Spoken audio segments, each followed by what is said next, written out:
साथियों नमस्कार। साथियों, प्राचीन इतिहास विषय के अंतर्गत हम आज आपसे चर्चा करने वाले हैं गुप्त वंश के बारे में। साथियों, गुप्त वंश जो कि मौर्य वंश के बाद एक बड़ा राजवंश हमको देखने को मिलता है। जैसे ही मौर्य वंश समाप्त होता है, ठीक उसके बाद हमको ये जो उत्तर भारत की स्थिति होती है, यहाँ पर विदेशियों के आक्रमण का सामना करना पड़ता है। इसके पहले के वीडियो में हमने विदेशी आक्रमण के अंतर्गत आपको वहां पर बताया था कि कैसे जो है मौर्य वंश के पतन के बाद विदेशी आक्रांता भारत में प्रवेश करते हैं और भारत के छोटे छोटे हिस्सों में अपने राज्य को स्थापित करते हैं। तो हम पाते हैं कि जैसे ही मौर्य वंश का अंत होता है, ठीक उसके बाद जो है भारत बहुत छोटे छोटे टुकड़ों में बंट जाता है, मतलब कि छोटे छोटे हिस्सों में बंटकर वो शासन सत्ता संचालित होने लगती है। लेकिन जैसे ही गुप्त वंश का उदय होता है, तो उसके बाद से फिर से जो है जो उत्तर भारत की स्थिति होती है वो केंद्रीय रूप धारण करने लगती है। तो आइए हम आपसे चर्चा करेंगे गुप्त वंश के बारे में। चलिए देखिएगा, गुप्त वंश। गुप्त वंश साथियों, अगर अभी तक आप हमारे चैनल को सब्सक्राइब ना किए हों तो चैनल को सब्सक्राइब जरूर कर दीजिएगा। और अगर लगता है आपको कि ये वीडियो आपके काम का है तो इस वीडियो को आप शेयर भी कर दीजिएगा। तो चलिए देखते हैं गुप्त वंश। इसमें लिखिएगा कि मौर्य वंश के पतन के बाद उत्तर भारत में जिस राजनीतिक विकेंद्रीकरण का जन्म होता है, उसका अंत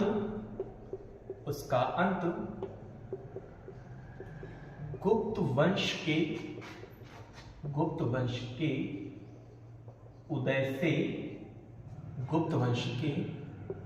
उदय से हुआ। मतलब कि हमने आपको बताया भी कि मौर्य वंश के बाद जो भारत का शासन क्षेत्र, उत्तर भारत का शासन क्षेत्र था, वो बहुत छोटे छोटे टुकड़ों में विभाजित हो जाता है। और फिर जब गुप्त वंश आता है तो फिर से हमको उसका एक रूप देखने को प्राप्त होता है। ठीक है, आगे लिखिएगा कि गुप्त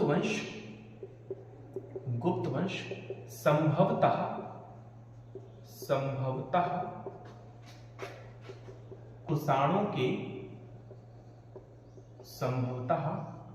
कुषाणों के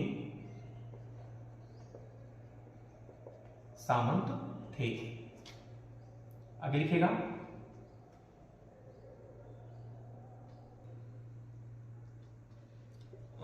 शोध, तो इसमें लिखिएगा साहित्यिक शोध, मतलब कि गुप्त वंश के इतिहास जानने के साधन क्या क्या हैं। तो साहित्यिक शोध में हम उल्लेख कर सकते हैं, एक आध दो लिख लेते हैं। शूद्रक की मृच्छकटिकम है, शूद्रक की मृच्छकटिकम। इसके अलावा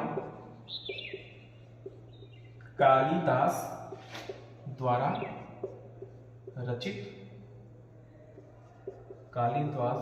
रचित ग्रंथ।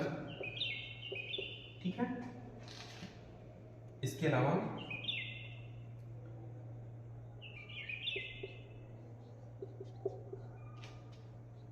वात्सायन का कामसूत्र, कामंदक का नीतिशास्त्र। ठीक है, इसके अलावा भी बहुत सारे ग्रंथ हैं जिसके माध्यम से हमको गुप्त कालीन इतिहास जानने को मिलता है। क्लियर इतना? चलिए, विदेशी यात्रियों के विवरण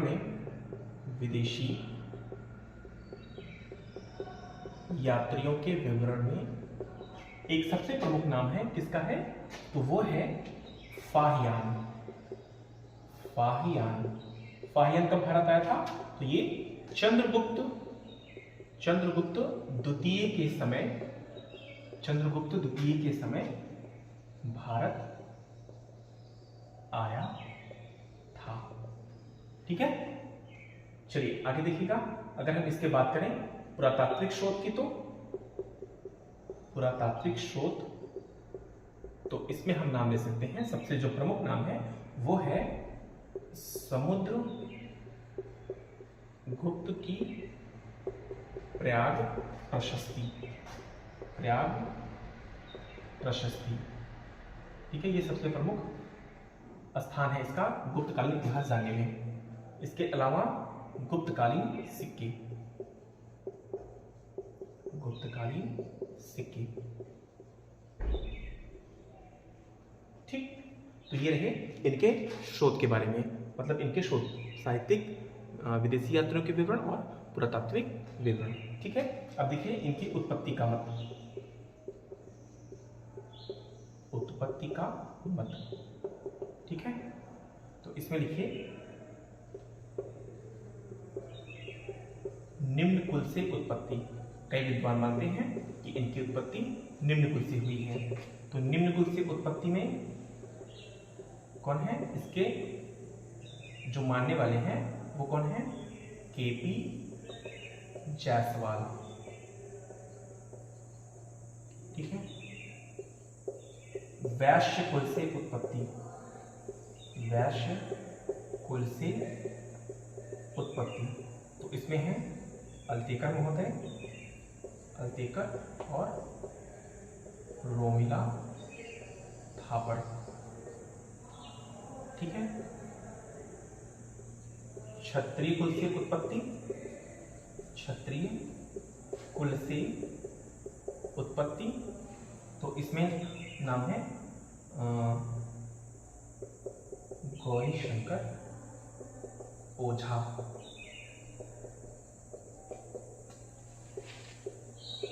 और ब्राह्मण उत्पत्ति, ब्राह्मण कुल से उत्पत्ति, तो इसमें नाम हम ले सकते हैं हेमचंद्र राय चौधरी। ठीक है, इसका मतलब क्या हुआ कि जो बहुत सारे विद्वान हैं, मतलब ये गुप्त आए कहां से, कैसे इनकी उत्पत्ति होती है, क्या ये निम्न कुल से उभर कर सामने आते हैं, या ये वैश्य थे, या क्षत्रिय थे, या ब्राह्मण थे। तो इसी को लेकर विभिन्न विद्वानों ने अपने अपने मत प्रकट किए हैं। तो कुछ का मानना है कि ये शूद्र थे, कुछ का मानना है कि ये वैश्य थे, कुछ का मानना है कि ये क्षत्रिय ही थे जो राजा बनने के लिए उपयुक्त है, और कुछ का मानना है कि ये ब्राह्मण थे। तो ये रहा इनकी उत्पत्ति विषय। कभी कभी जो है छोटे प्रश्नों में ये पूछ लेता है कि इनकी उत्पत्ति संबंधित विचार प्रकट करिए। क्लियर इतना? तो चलिए, हमने क्या क्या देखा अभी तक? हमने देखा कि गुप्तों की उत्पत्ति कैसे होती है, वो देखा, और इनके इतिहास जानने के शोध क्या है, मतलब कि गुप्त कालीन इतिहास हमको कहाँ से जानने को प्राप्त होता है। क्लियर इतना? तो इसको आप स्क्रीनशॉट ले लीजिए, फिर चलते हैं आगे की तरफ। चलिए आगे देखते हैं। अगर हम बात करें इसके प्रथम शासक की, तो वो कौन था? तो वो था श्रीगुप्त, मतलब कि श्रीगुप्त जो है इस वंश का पहला राजा था, या हम कह सकते हैं कि इसका संस्थापक था। ठीक है, प्रथम शासक। और अगर बात करें दूसरे शासक की, तो वो था इसका पुत्र कौन था? वो घटोत्कच। ये दो शासक बने। लेकिन हमको गुप्त वंश के विषय में जो इसके अभिलेख हैं उससे जो जानकारी मिलती है, तो अभिलेखों में गुप्त वंशावली जो प्रारंभ होती है वो कहां से प्रारंभ होती है? तो चंद्रगुप्त प्रथम के समय से, मतलब कि उस जो वंशावली प्राप्त होती है वहां पर पहले शासक के रूप में चंद्रगुप्त प्रथम का नाम आता है। तो ये माना जाता है कि ये क्या था? इसका वास्तविक संस्थापक था। कौन था ये? वास्तविक संस्थापक कौन था? चंद्रगुप्त प्रथम। क्लियर था? चंद्रगुप्त प्रथम इसका वास्तविक संस्थापक था, जिसने महाराजा अधिराज की उपाधि धारण की। ठीक है, और अगर हम यहाँ पे देख लेते और, तो चंद्रगुप्त के बाद कौन शासक हुआ? तो वो था समुद्रगुप्त। फिर इसके बाद कौन शासक हुआ? तो इसके बाद जो शासक हुआ उसका नाम था चंद्रगुप्त द्वितीय। ठीक, फिर इसके बाद कौन शासक हुआ? इसके बाद शासक हुआ कुमारगुप्त। फिर इसके बाद शासक हुआ स्कंदगुप्त। तो ये रहे आपके सामने जो इसके वास्तविक शासक थे, शक्तिशाली शासक थे जो हमारे एग्जाम की दृष्टि से महत्वपूर्ण हो सकते हैं। तो ये शासक है जो हमारे एग्जाम की दृष्टि से महत्वपूर्ण है। ठीक है, तो इसको लिख लीजिए, फिर चलते हैं अगले स्लाइड पे। चलिए अब आगे देखते हैं चंद्रगुप्त प्रथम के बारे में। चंद्रगुप्त प्रथम, इसका जो शासन काल है वो 319 से 350 ईस्वी। ठीक है, तो हमने देखा है कि ये क्या था, यह गुप्त वंश का वास्तविक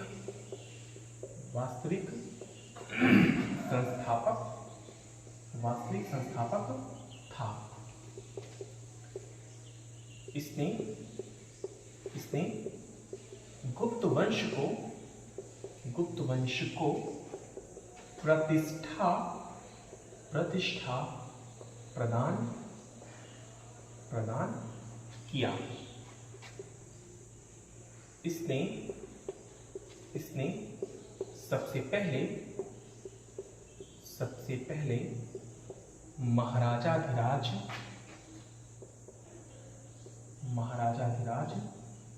की उपाधि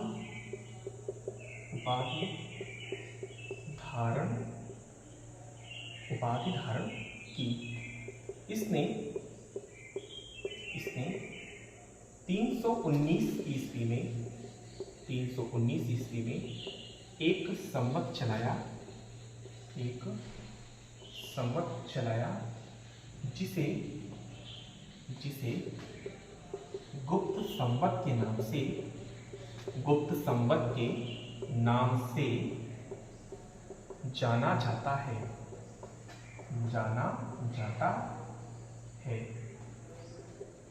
इसका विवाह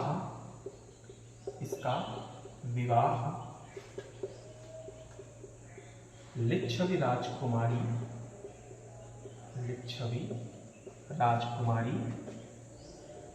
कुमार देवी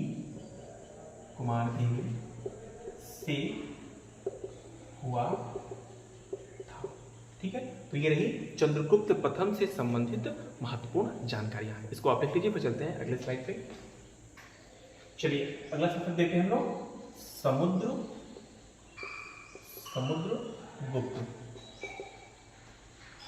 समुद्रगुप्त 350 से 375 ईस्वी। ठीक है, लिखेगा कि चंद्रगुप्त प्रथम के बाद उसका पुत्र समुद्रगुप्त शासक हुआ।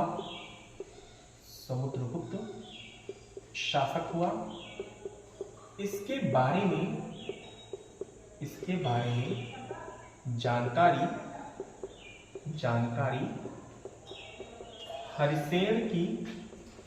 हरिसेन द्वारा रचित प्रयाग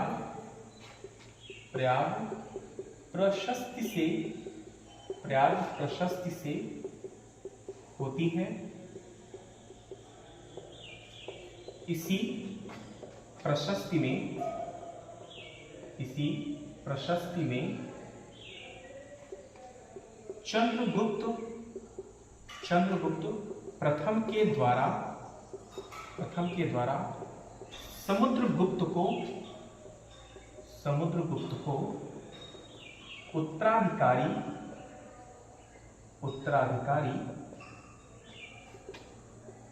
चुने जाने का विवरण मिलता है। ठीक है, तो समुद्रगुप्त हमारे प्राचीन भारतीय इतिहास के लिए बहुत ही महत्वपूर्ण शासक के रूप में जाने गए।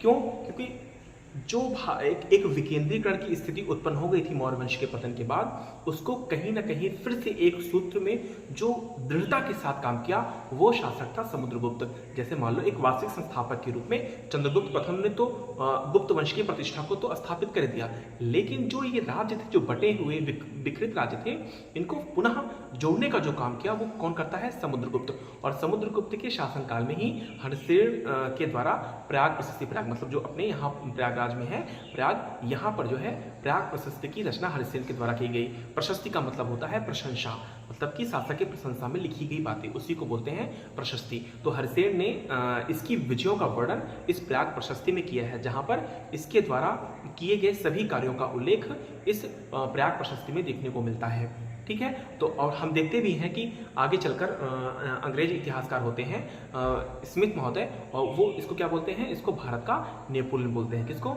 समुद्रगुप्त को।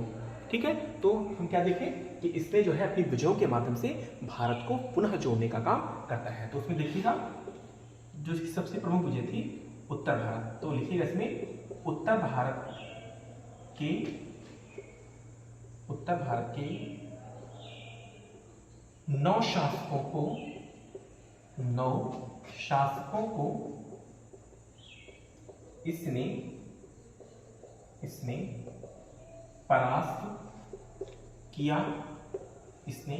परास्त किया, जिसमें अच्युत,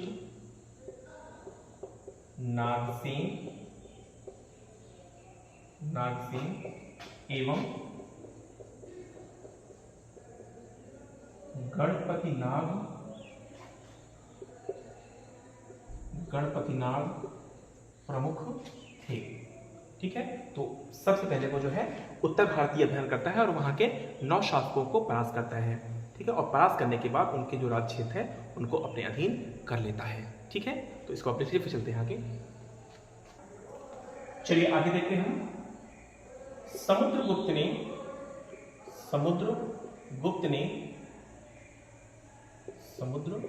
ने दक्षिण भारत के 12 शासकों को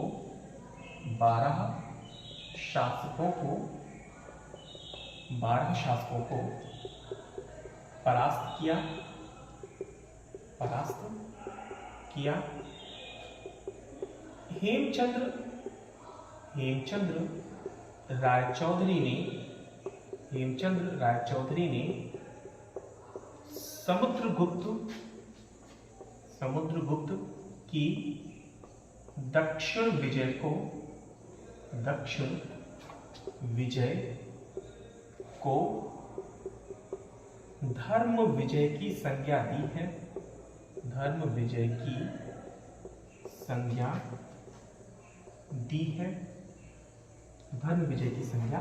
दी है।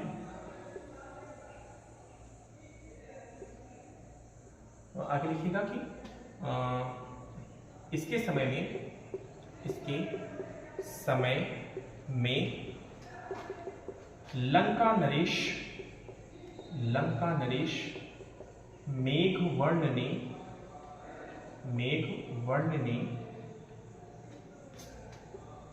इसके पास उपहार भेजा था तथा गया में मठ बनाने की अनुमति मांगी थी। ठीक है, आगे लिखिएगा विंसेंट